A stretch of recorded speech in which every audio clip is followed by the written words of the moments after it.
As we mentioned earlier, one of our news items, the Alas Pilipinas men's team have had a very busy schedule of their own, like the women's, but both on and off the court in New York City. How have these past few days been for the national men's volleyball team? Joining us once again is one sports correspondent, Carlo Pamintuan. He is reporting to us live from New York. Carlo?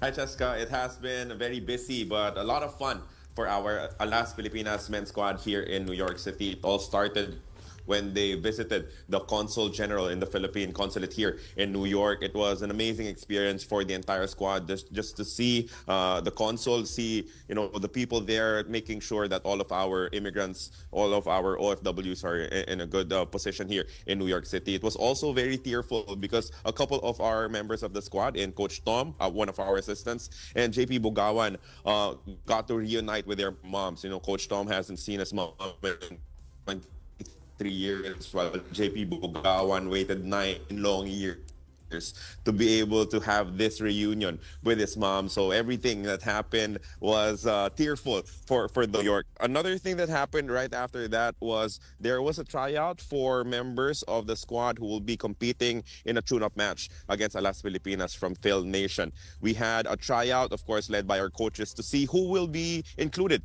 in the team that will test out our squad in their lone practice game here in New York City. The day after, we had a training camp. We had a clinic for a bunch of kids, a bunch of Filipino kids here in New York, and I'm sure it was an amazing experience coming from them because you get to train alongside Brian Bagunas and Mark Espejo and Jao Mandal and Owa Retamar. They enjoyed, they had fun, and after that they were treated to an amazing match between Phil Nation and our Alas Pilipinas squad. At first, the national team was a bit tentative because they did not know how good the other players will compete, how well that the other team has prepared. But when they saw that they want to make a name for themselves, I think some of them want consideration to be recruited, maybe for colleges or club teams in the Philippines, maybe even consideration for the national team. That's why they gave it their all. And after that, the competition just grew and we were treated to an amazing match. That was, of course, won by our Alas Pilipinas men's squad, but they had to get it. They had to really fight for it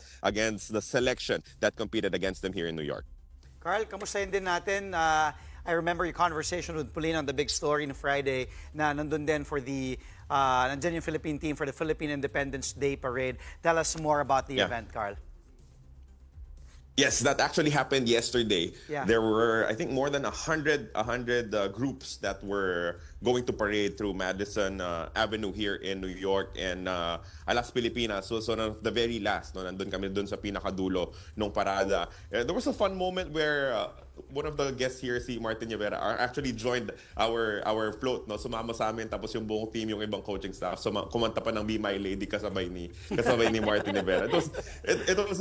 It was an amazing, surreal experience because you get to see all the people from New York, all the Filipinos here, and from neighboring cities. New Jersey, syempre marami ring nanggaling. They were all there lining up the streets to show love to not just Alas Pilipinas, of course, but to the Filipino culture dito sa New York City. The parade was emotional in a sense because you get to see all of the older Filipinos here, di ba? Yun yung pagbibigay ng respeto. Actually, I had a conversation with a local, with a New Yorker. Sabi niya, why Filipinos seem to be so parang respectful to their grandparents and whatnot, because she saw a lot of them wearing full attire, di ba? Bihis na bihis, sobrang naka-makeup pa, tapos pumaparada. Sabi niya, other people might just leave them alone or in homes, pero sa atin hindi. We celebrate our elders, we celebrate our culture, and it was I think one experience that will be memorable for all the players involved because all the players, aside from the Americans, this is their first time to visit the United States, and to be included in that parade, to be celebrated like that, and to actually get an opportunity to ask for support from the Filipino community, maybe convince some of them to fly home this September and watch our men's team perform. Napakalaking bagay yun, di ba? Just to establish that connection between our volleyball team and the fan base here in New York. Carl, as always, thank you for your time. I know it's pretty cold there, roughly 16 degrees. Stay safe, and we'll check back on you in the next few days. Maraming salamat. Thank you, Carlo. One sports correspondent, Carlo Pamintuan, joining us live all the way from New York City.